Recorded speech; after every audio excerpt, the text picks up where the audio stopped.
to Safe Space Talk, and today we're going to be talking about birth plans.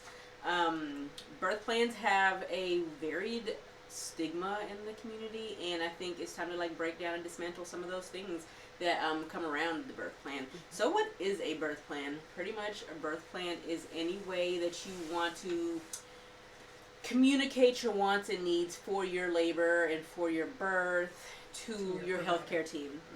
And so it could be as little as a couple notes jotted down in your phone that you want, you or your labor partner or your doula support person to have and be able to communicate while you are in pain. Or it could be an extensive as a six-page plan. Yeah, six-page plan that outlines everything that you do not and do want. And there's also different types of them, so we'll get into that. So birth plans usually in the labor and delivery community, kind of a stigma. When I came into nursing and into labor and delivery in general, it was always the longer the birth plan, the worse the C-section, the worse the outcome.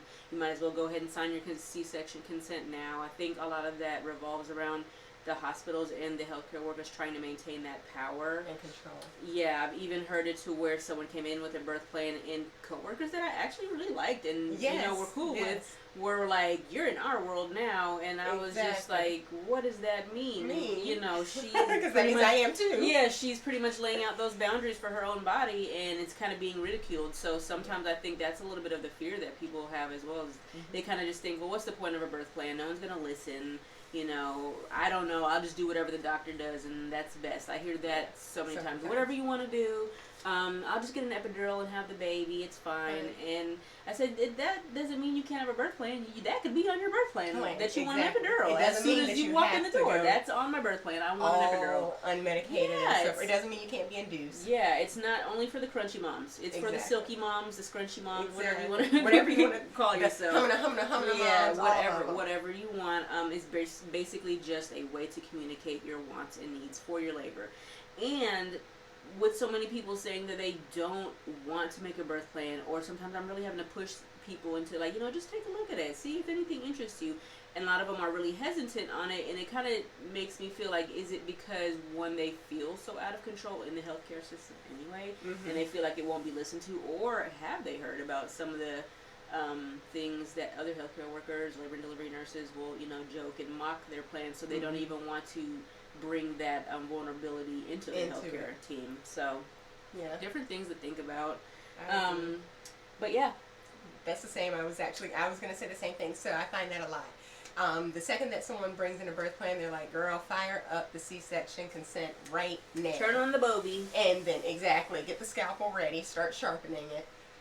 But I agree with Keisha. It doesn't have to be a elongated plan. It could be very short and concise, and it doesn't have to fit a quota. It doesn't have to be, I don't want an induction, I don't want epidural, I don't want forceps. But for me, even if you just, a great educational method, honestly, is to look at birth plans or sample ones and then ask, why is this even on there? Because a lot of people that I have, what is the big deal about it? And then it gives you a chance to look into those things, and you'll learn so much by looking at what birth plans say to and to not do, and you can actually make your own opinion of it before you just walk into the hospital and you're like, oh, okay, because I call that crotch consent. Whenever I've got my fingers in your vagina, or a provider has their fingers in your vagina, and they're like, do you mind if we break your water? Well, to me, it's the equivalent, and this is horrible, so if there's kids in the room, take them out. But to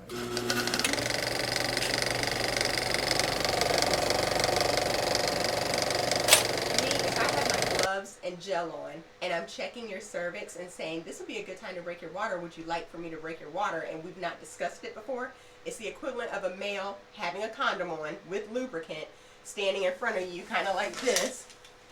Do you mind if I put it in? Like, is that okay with you? It's a little bit coerced. Yeah, like at that point you're on the spot. It's kind of like, well, I mean, I don't want to die or get beat up, so I guess I'm... Let me just, whatever you think is best, because that's what you're... Them to step out and you want to discuss it with your support team, because, no, there's never... and there's always a let me think about it. So you don't have to decide right then. And then hopefully you have a nurse that's really advocating for you, and you can even say, like sometimes I'll tell my patients, if you don't feel comfortable with the information right then, and you don't want to sound rude, because when you're in labor, you're vulnerable Mm-hmm. because it's different when you're on the side of the receiving the glove. And you're like, I'm scared, and we're the ones that are telling you if your baby is safe on the monitor. So you're kind of like, whatever we say. But I tell them, give me a cough or a fake sneeze, and like, whew, that tells me you do not like this idea. You want more time, and I will make it a point to say, you know what? How about this? You look a little confused, or you look a little, you're not quite ready to make a decision. We're gonna step out, and then we'll come back in when you push the call bell. That way, I can cue everybody right on out, and then they come back in once you've had time to look at it, decide, think about it. And that way it doesn't have to be you outright saying no, because being assertive in labor is asking a lot for certain people because they really don't feel like they're in that position to be. Yeah, and just to advocate. When you're going into active labor, it's very natural for you to go into side of yourself and not really want too much to do with the outside world. So that's where having that good support. Yeah, that I think that the birth plan is just, like we said, a way to communicate needs during a time that you're less vulnerable and you've made those decisions, and then when you go into your vulnerable time, because it will happen when you're in pain and when you're on the brink of different realms and you're roaring your baby into the world, is not the time for people to be asking, is this okay? Is this okay? Does this sound all right, dear? Right. Nothing sounds all right now. Yeah. The only thing that sounds all right now, maybe death. That's about it. I'm surely dying. Exactly. To be sure that death is next. So just tell me about that. What funeral homes are? Okay, so we're going to jump ship. So common things to have on your birthing plan. So as soon as you Google them, a lot of things will show up. But a common thing that people will have is, I don't want to be induced. I don't want an epidural. No IV. No IV. No Pitocin. No Pitocin. And then another common one is wireless or intermittent monitoring. And then what else are big things that we see? Free range of movement. Free range of motion, and no pacifiers. Not being offered an epidural. They want to be the ones to ask for it. So those are some of the most common things that we find on there. So next thing is, why would you want certain items? So a lot of people the first thing I hear, why on earth would she decide to have her baby without medication when there's so many medicines out there that are safe for her to take? You don't get a trophy for having a baby. You don't get anything better, anything worse. There's no money. You get the same prize at the end. So you're already questioning her boundaries as soon as you step in and dismissing and belittling what she wants for her labor in her birth. And that's the first thing that we usually hear. And so it's one of those where, if you want an epidural, get your epidural. Yes, honey. I am for it. I am with it. Whatever it is that you want. If you do not want an epidural, it's going to be very nerve-wracking for you to tell people ahead of you, basically, that you don't want an epidural.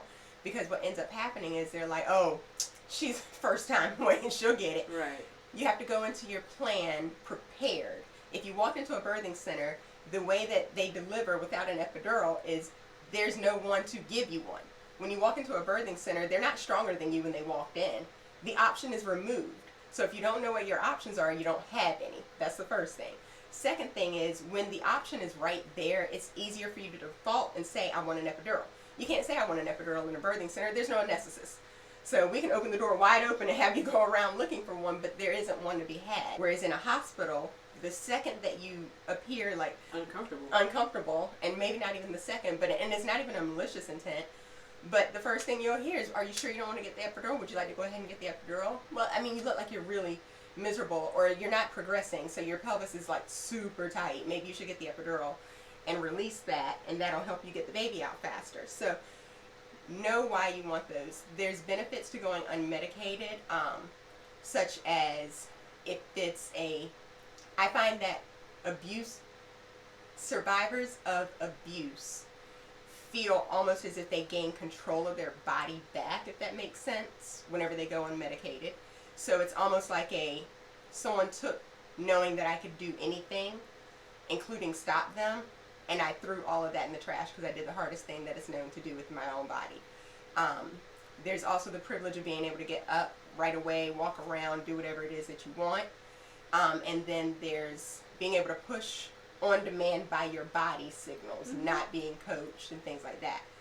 Now, and responding to labor cues. So even before you get to pushing, like, people say, "Oh, I got the epidural and I stalled out." It's not necessarily that. It's not that we overloaded you with fluid to keep your blood pressure up after the epidural. It's the fact that you are not instinctively feeling those cues for your body to move into certain positions in ways when your baby's traversing that pelvis. When you are laboring unmedicated, I've done both.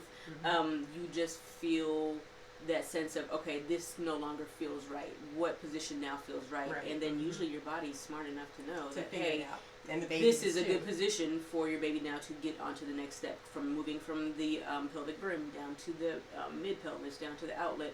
Those things you can't feel when you are have an epidural, or sometimes even medicated. When you're so out of it, you don't know how to respond to those cues. Yeah, and then plus with an epidural, as opposed to unmedicated versus having an epidural, when you have an epidural, depending on the dosage of the medicines, there are times that you can't move your legs. Right. That's a common misconception that, oh, if I can move my legs and my epidural isn't working. The perfect epidural is only supposed to block you from here to here. That's the perfect one. But most people have that side effect where they're not able to move their limbs. So then to turn side to side is no longer your capability. It's the now responsibility of your nurse, again, your support person, and all of that. So that's the only time you're moving. If you would like to, because I've come on and they're like semi-fowlers, and then you come in and you're like, how long have you been laying this? Oh, I can turn. Yeah. This heifer legit a negative to unmedicated, which is it's not very many, but this is the most negative one that I can find, is if you had to have an emergency C-section for any reason, you will have to be put to sleep. You will wake up, kind of like we talked about with twilight birth, you will wake up to an infant that is yours.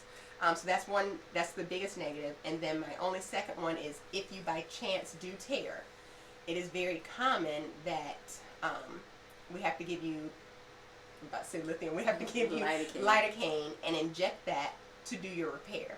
So that's the only two negatives whenever you're going unmedicated that I can think of, is that some go unmedicated for the birth, and then they want every single medication in the book for their repair. Everyone has their thoughts about Pitocin. I've had patients call it Satan's serum. And I'm like, good gracious, that's the devil. Exactly. Pitocin is the devil. We're going to have more videos about Pitocin, but trust me, Pitocin is one of our first line methods of saving people's lives from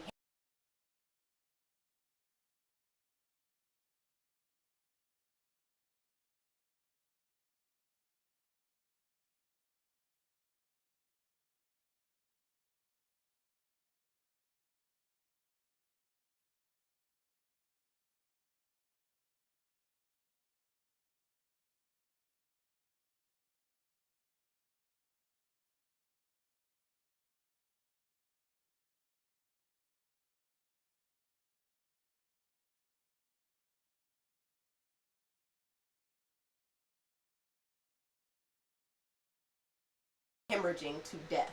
Which is the number one cause of death. Yes, the number one cause of death in childbirth is hemorrhage.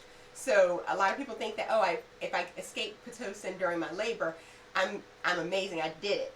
And only to find out, most of them don't even realize that they end up getting Pitocin after the birth. A lot of it. And we'll talk about that later, but they really are like, what do you mean I got Pitocin? I'm like, if they didn't, I promise you, basically, unless someone told you we're not going to give you Pitocin, you got Pitocin. You just don't realize it. Unless you were in an out-of-hospital birth.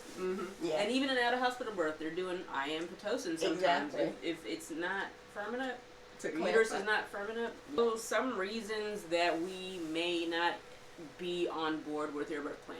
As much as I am a provider that likes to do shared decision making, that's pretty much like my top priority, because I can make decisions for you all day long that I think are the best, but you have to live with those decisions at the end of the day.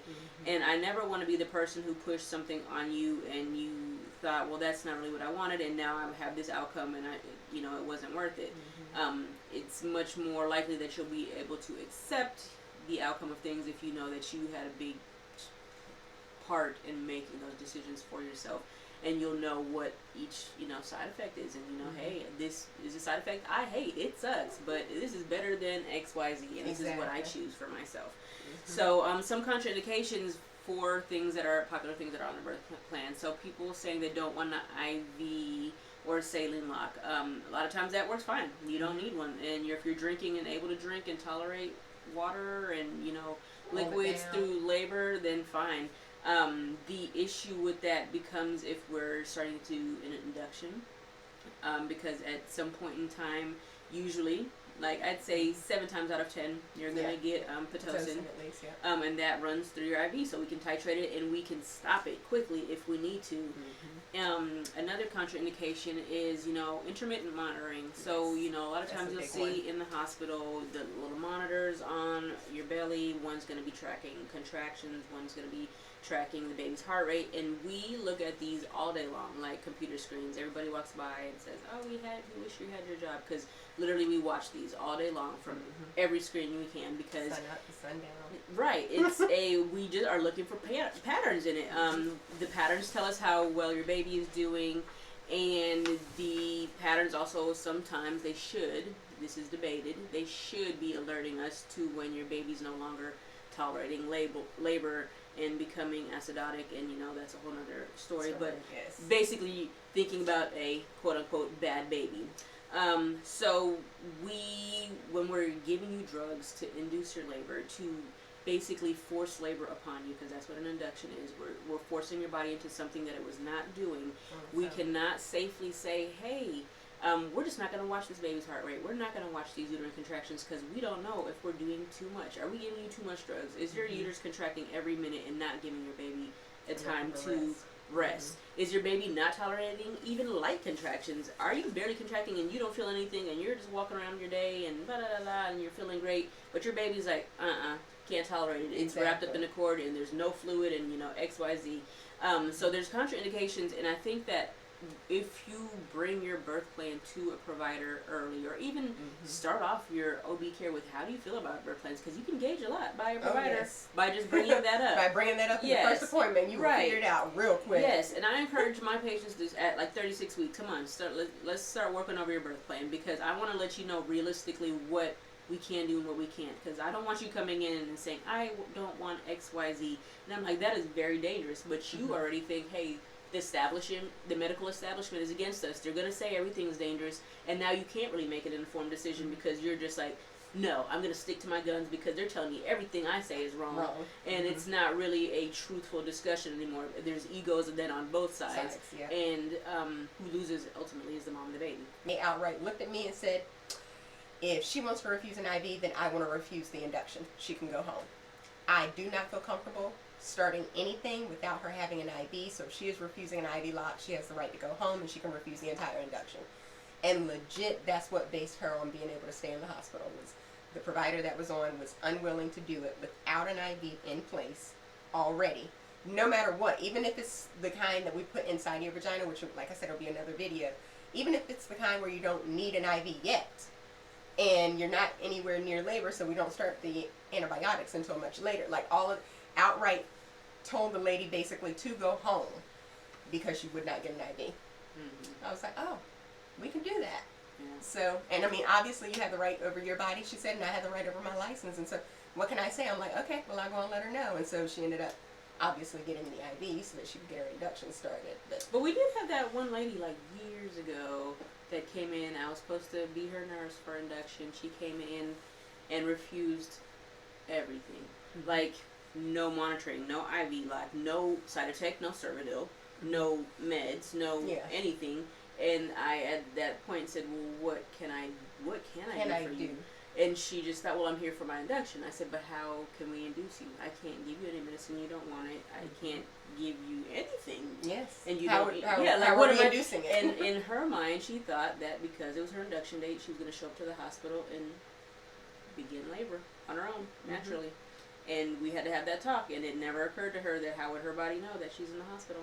However, from one of our Mythbusters, maybe she thought that she was going to show up and we were going to have some treadmills and walking was going to happen. All right, get your butt up on the treadmill. I'll come back in 45 minutes. Don't get it, gal. You should be about 3 centimeters at least 2 by or 3 back now. But yeah, that does no. So that leads me into being flexible with your birth plan. Like I said, it's good to have that working relationship with your healthcare team, with your healthcare provider. because the flexibility is going to come into place. Labors are unpredictable. The best made labor plans will be laughed at by the end of that labor and birth. Because going in, you understand exactly what you want, and that's fine to know what you want, but also understand that plans deviate, things change. I, for example, have never been induced except for my last baby, and that was definitely not on the plan, and I was told maybe 3 days before my induction date that I was needing to be induced, and I fought tooth and nail, did not want to go, didn't show up to the hospital for 14 hours. They were calling for me, looking for me, and it was just, a shock. It wasn't what I wanted, it wasn't what I envisioned. But understanding that I had developed a new pathological process that could be harmful to my baby, and it could spiral pretty quickly, especially if people of black race. I was about to say. I had to make a smart decision. Decisions, yeah. And my birth did not go how I thought it was going to go. I'd never be induced. I've never had to be on Pitocin and all that. So being in the hospital mentally, even though I am a provider, took me out of that space to where you feel a lot different versus I'm at home, I can make my own decisions, I'm the master of me, I'm my own boss in my house. So the flexibility in needing and seeing how things are changing in the process and having that open dialogue back and forth where we're not against each other. It's we want the same thing, we're just probably looking at it in different ways and trying to get to it in different ways. So just keeping that flexibility up. Good places to get some visuals or examples for birth plans, ones that I give out to my patients. One is thebump.com that has a checklist. It doesn't really have the pictures on it, but it has a checklist so you can go over those things with your provider. If you've already had a baby and you kind of know what some of these things are, it's easy, like, boop, boop, boop, check that off. And then if you need something with more pictures or you just want something nice, plain and simple, there's one on positivebirthmovement.org, and those are literally just pictures that you kind of put onto a paper together that says, no epidural or no continuous monitoring, XYZ on that. And then I think biggest thing is whenever you click whatever it is that you put on your birthing plan, know exactly why you do and why you don't want it. So let's say you're a big stickler, I do not want my water to be broken. Before you click that on your birth plan, Google positive events that occur when your water is artificially broken. Don't do this because we're trying to get what the happens medical when world. your water breaks and then it's like everybody's account of my baby's crashed and exactly. So ask your providers and know why is it beneficial for me to get my water broken. Like what would actually be a good thing about it, because if you go into it one-sided, no, I'm looking for all the stuff I don't want, then there are going to be times where you may possibly need that, and the last thing that finally gets you to go into labor actually is for your water to get broken. So know the whys and know the why nots. Don't just put it on there because you see it's an option like, oh, that sounds good. Click. I want my water to break naturally. I've had a patient. 30% women water breaks naturally. And the rest of them, it's a hard no. Like I know someone who had 5 babies. Labors were amazing. Never once in any of her births did her water ever break. You might even find out things as you're making your birth plan at 36 weeks. Like, I like the Bradley method. Exactly. Now I need time to research the Bradley method and actually learn it to get through an unmedicated labor. So it gives you that time to actually get that game plan. Because a lot of people say, I want to go unmedicated. And that's it. And that's it. How are you going to do it? What did that you bring with statement you? alone allowed you to go unmedicated, no one would get an epidural. I don't even know, I've lost count how many times people say, I'm not getting an epidural. No way, blah, blah. I'm scared of needles.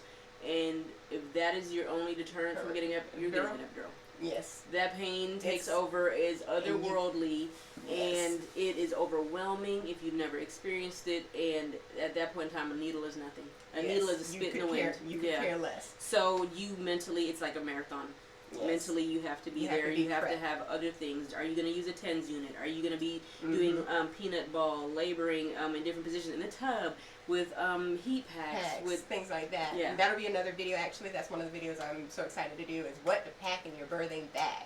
But so yeah, show your provider first. That way, you get a feel of how your provider feels about it. Your provider may be so anti. Like I've had providers, I don't do birth plans. Well dang, this was 36 visits for nothing because you literally are not even interested in hearing anything that I have to say. And then some of your things on your birth plan actually line up with like one of the facilities. that I work at, most of their stuff on their birth plan actually lined up with what we were doing. Yeah, well, we do already. So it wasn't even like it was a big deal. And then another thing, like we say, I have had, the number one thing I hear is, no, I want to go natural.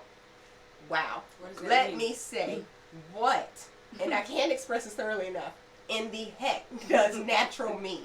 So for some, natural means I didn't have a C-section. You can give me everything else that exists, every intervention in the entire world, but the baby came through my vagina and not through my abdomen, therefore it was therefore it was natural. Then natural to some means I didn't take any meds at all, not the IV, not the nitrous, not the anything. I did it all on just sheer willpower alone. And then for others, natural means, no, I just don't want the epidural. You can give me the IV or the nitrous and things like that, but I don't want that. And then for some, natural means I'm not induced at all. I was able to go into labor on my own. So natural is not a thing. It is so a bracket and a spectrum that you need to know what natural means to you and what natural means to your provider. And then next thing is be sure to know your resources first. So for instance, can you walk? Can you get in the shower? Does the facility have wireless monitors? One of the best ways to do this is you'll find out from your provider which facility they birth at. So when you find out it's, XYZ Medical Center, then call XYZ Medical Center and see if they have tours. Because a lot of them have tours for their labor and delivery unit. And whenever they have that person giving you the tours, and they're usually scheduled, you can ask them, do you all have wireless monitors here that are water capable? How long is the skin to skin after birth? Exactly. You guys do delayed cord Clamping and all of those things. So you need to know what your resources are, because you can have the best labor plan or labor dream or whatever you want to call it. You can have that right dress to walk into a facility and find out, A, they actually don't do VBACs, and this is a trial of labor after a cesarean birth that you've had. So you're like, whoa, literally that's gone. It could be B, this is a facility where we don't have wireless monitors at all. You will be strapped to the bed. It could be a facility where if we put you on Pitocin, we don't let you get up at all. That would be something you would want to know beforehand. If I have to end up on Pitocin, does that mean I can never get up until after the baby's born? Because now I'm bedbound no matter how you look at it. Even if I don't have the epidural, I'm still bedbound. I still can't leave the bed and get up and walk and move around. So that's a huge part. Please know your resources. Please know what your facility is going to do, because if they don't have the capabilities for 90% of what you're asking for, you will show up and it will be the bam. How did everything literally go wrong? Mm-hmm. And you're like, I want intermittent monitoring. Oh, we don't even have that capability. We don't keep Dopplers like that. Oh, I want to do, I want to be able to get up in the shower. Sorry, our monitors don't let you get in the shower. They don't allow us to have you in water. Not because at 36 weeks you should jump ship and go to a whole new facility, but make decisions on what's worth it to you and what are options and what do you want to do with this information now.